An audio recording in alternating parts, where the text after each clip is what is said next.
Keluaran pasal yang ketiga. Adapun Musa, ia biasa menggembalakan kambing domba Yitro, mertuanya, imam di Midian.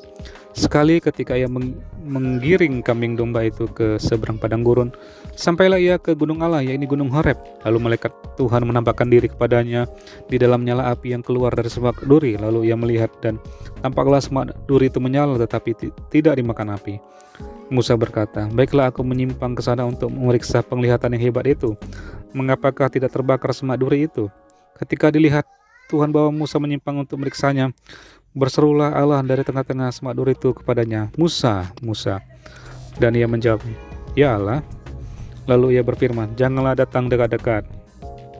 Tanggalkanlah kasutmu dari kakimu, sebab tempat di mana engkau berdiri itu adalah tanah yang kudus." Lagi ia berfirman, "Akulah Allah ayahmu, Allah Abraham, Allah Ishak, dan Allah Yakub." Lalu Musa menutupi mukanya sebab ia takut memandang Allah.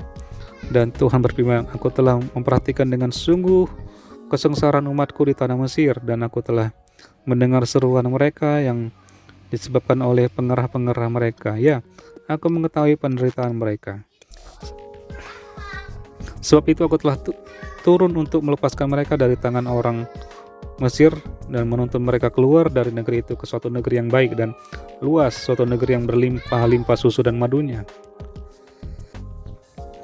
ke tempat orang Kanaan, orang Het, orang Amori, orang Feris, orang Hewi, dan orang Yebus. Sekarang seruan orang Israel telah sampai kepadaku, juga telah kulihat betapa kerasnya orang Mesir menindas mereka. Jadi sekarang pergilah, aku mengutus engkau kepada Firaun untuk membawa umatku, orang Israel, keluar dari Mesir." Tetapi Musa berkata kepada Allah, "Siapakah aku ini? Maka aku yang akan menghadap Firaun dan membawa orang-orang Israel keluar dari Mesir?" Lalu firman-Nya, "Bukankah aku akan menyertai engkau?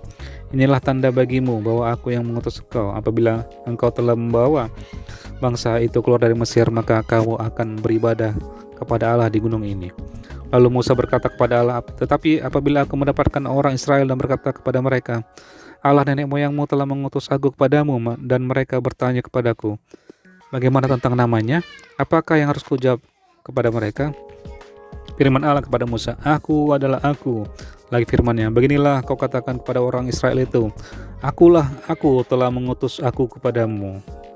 Selanjutnya berfirmanlah Allah kepada Musa, "Beginilah kau katakan kepada orang Israel, Tuhan Allah nenek moyangmu, Allah Abraham, Allah Ishak, dan Allah Yakub telah mengutus aku kepadamu. Itulah namaku untuk selama-lamanya, dan itulah sebutanku turun-temurun. Pergilah, kumpulkanlah para tua-tua Israel dan katakanlah kepada mereka, Tuhan Allah nenek moyangmu, Allah Abraham, Ishak, dan Yakub, Allah telah menampakkan diri kepadaku serta berfirman, aku sudah mengindahkan kamu juga apa yang dilakukan kepadamu di Mesir. Jadi aku telah berfirman, aku akan menuntun kamu keluar dari kesengsaraan di Mesir menuju ke negeri orang Kanaan, orang Het, orang Amori, orang Feris, orang Hewi, dan orang Yebus, ke suatu negeri yang berlimpah-limpah susu dan madunya. Dan bila mana mereka mendengar perkataanmu, maka engkau harus beserta para tua-tua Israel pergi kepada Raja Mesir, dan kamu harus berkata kepadanya, Tuhan Allah orang Ibrani telah menemui kami.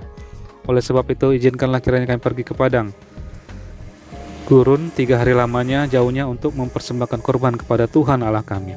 Tetapi aku tahu bahwa Raja Mesir tidak akan membiarkan kamu pergi kecuali dipaksa oleh tangan yang kuat. Tetapi aku telah mengacungkan tanganku dan memukul Mesir dengan segala perbuatan yang ajaib yang akan kulakukan di tengah-tengahnya. Sesudah itu ia akan membiarkan kamu pergi, dan aku akan membuat orang Mesir bermurah hati terhadap bangsa ini, sehingga apabila kamu pergi, kamu tidak pergi dengan tangan hampa. Tetapi tiap-tiap perempuan harus meminta dari tetangganya dan dari perempuan yang tinggal di rumahnya barang-barang perak, emas, dan kain-kain yang akan kamu kenakan kepada anak-anakmu lelaki dan perempuan. Demikianlah kamu akan merampasi orang Mesir itu. Keluaran pasal yang keempat. Lalu sahut Musa, bagaimana jika mereka tidak percaya kepada aku dan tidak mendengarkan perkataanku, melainkan berkata, Tuhan tidak menampakkan diri kepadamu? Tuhan berfirman kepadanya, apakah yang di tanganmu itu? Jawab Musa, tongkat. Firman Tuhan, lemparkanlah itu ke tanah, dan ketika dilemparkannya ke tanah, maka tongkat itu menjadi ular, sehingga Musa lari meninggalkannya.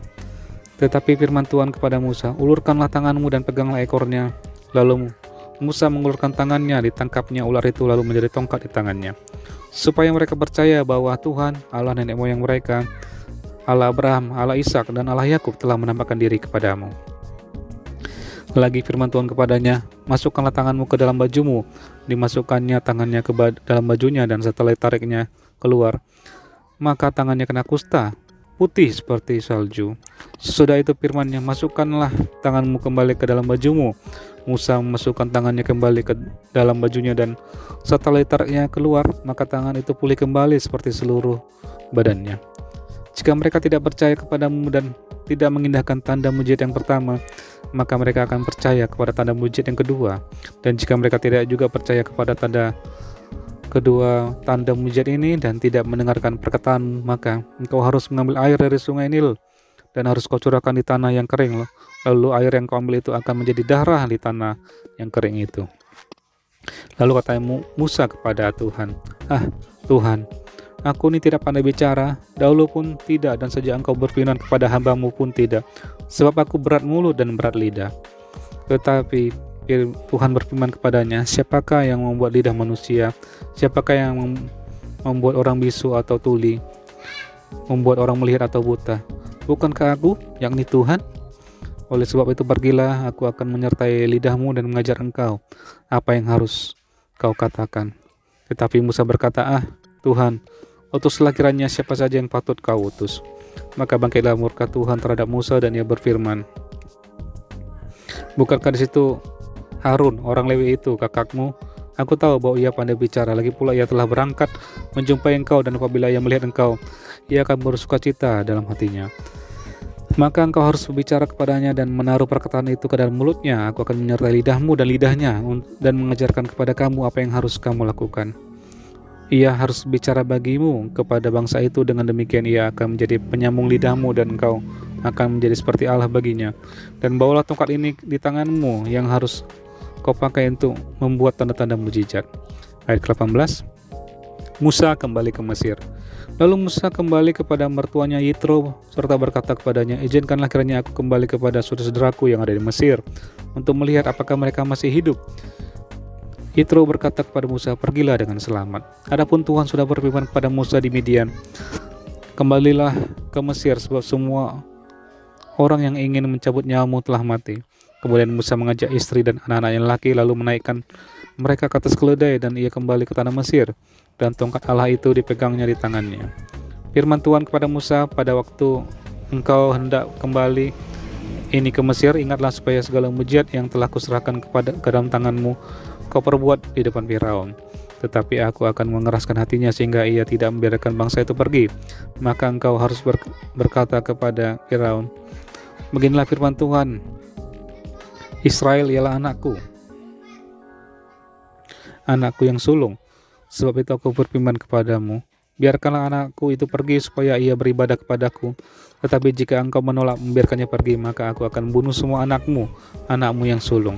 Tapi di tengah jalan di suatu tempat bermalam, Tuhan bertemu dengan Musa dan berikhtiar untuk membunuhnya.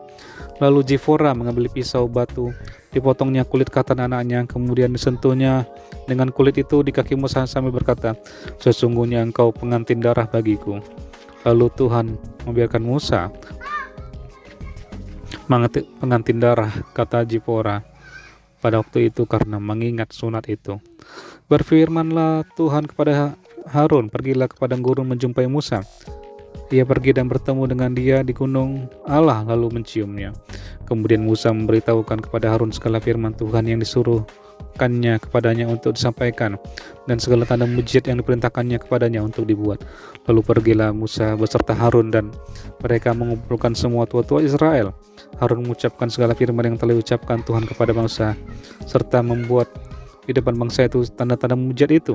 Lalu pergilah bangsa itu, dan ketika mereka mendengar bahwa Tuhan telah mengindahkan orang Israel dan telah melihat kesengsaraan mereka, maka berlututlah mereka dan sujud menyembah.